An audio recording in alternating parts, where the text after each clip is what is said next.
What's up, guys? Milo here. Haven't done a video forever, but I thought today would be a good day to do it after we just saw a nasty dump coming into the July 4th weekend and on July 4th. For the week, Bitcoin is down 12.58%, which seems like a never-ending cascade of selling. We saw the local top here at 73,666, and that's this orange line here. But since the top, we've seen a series of higher highs, higher lows, which has been painful. Although only down 25%, I know 25% is a lot, but in the history of Bitcoin and Bitcoin post halvings, we are in the range of possibilities. So let's just switch over to a daily chart and I'll show you some thoughts. I hope this video helps. If not, it's fine. So back to the daily chart. We see, let me just expand this. We see Bitcoin riding along the 200-day moving average and this blue line. And just yesterday, as you can see, we penetrated both the 200-day and this long upsloping trend line. This is bearish.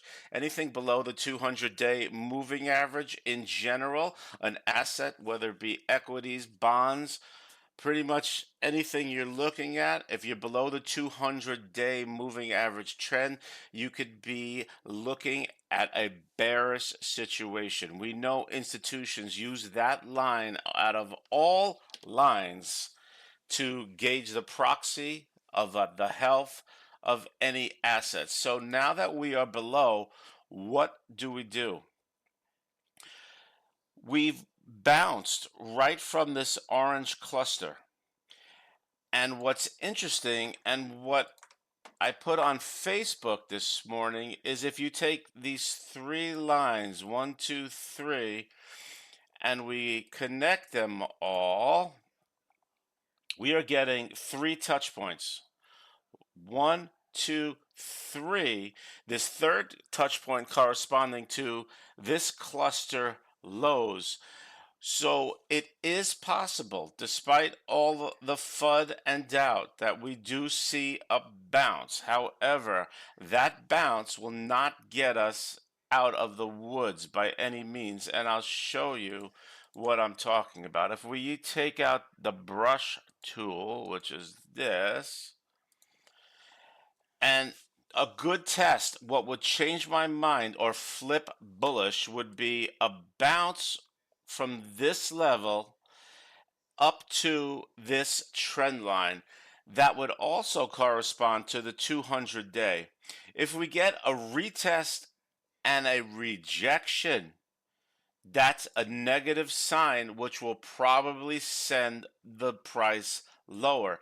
If we, however, can get the rebound and bounce up above the 200-day and this upsloping trend line, I think that would be a confirmation that this newly formed bear market, if you want to call it, which I call it, got to get rid of this, which I call it, could be over. Now, there's no doubt that panic has set in this route. The latest route from is nothing but red, and it was down 25% from the highs. So, those are my thoughts on the Bitcoin chart doing just that. I just wanted to do another ETH and Solana update because we all know that all these assets are intertwined, BTC being the mother chip, but ETH had some very interesting action. We broke out of this long downsloping trend line here on May 20th of 24. This was on the ETH ETF news. We blasted up 19.23%, formed a bull flag. Upsloping bull flags tend to break down more often, and this one did. We then formed a bear flag. dumped, another bear flag, and we dumped into this major routing we're going through right now. ETH also took out its 200-day moving average, and it is approaching support at this smaller cup and handle breakout line. That breakout's at 2720, somewhere around there. So this is an area of major support for ETH. Now, let's go to the Solana chart. Now, Solana is at this major previous cup and handle support zone. We've seen Solana retest this zone once, twice, three, four, 5, 6, 7, 8, 9, 9 times. So is this the bottom for Solana? I certainly hope so.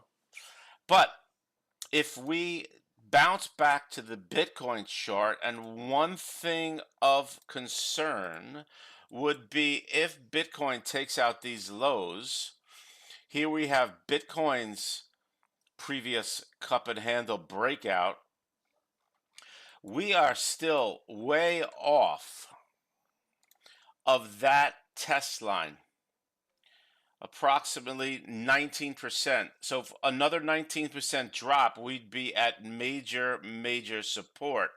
The question is, what happens to ETH and Solana and the dreaded altcoin market if that does happen? So we're really pushing for a Bitcoin bottom here and a bounce, like I explained before, retaking the 200-day moving average. So I hope this quick little video helps. Times are tough. It is what it is. We got to hang in there. For me personally, I'm still a big Bitcoin believer, and I'm sticking with the program. Thanks for watching.